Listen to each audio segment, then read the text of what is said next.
The first question, like the most obvious question, is like, how do you know what you know?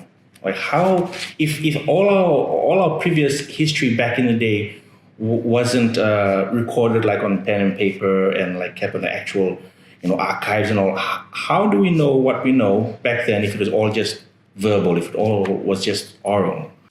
For the Tauki culture and many Pacific cultures, we are primarily oral. Talanoa gets passed down through stories. And most of the stories in Fiji and also in the Pacific,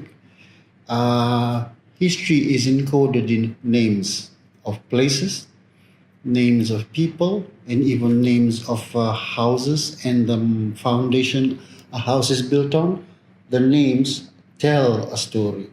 In fact, we may say from contemporary perspective that the people pre-Western in Fiji may have not had any education, but they had the foresight to weave a story into the naming of a place and the naming of a person or the naming of a site.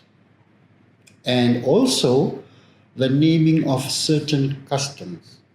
Here we are today in 2021, but there were customs that were established, and the name in itself defines the custom. The actual act of carrying out something. Yes.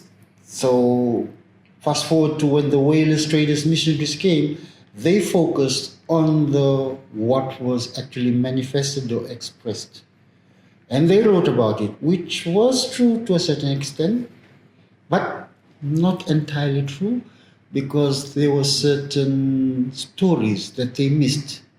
And those, because when you don't ask the right question, you don't get the right answer. Right.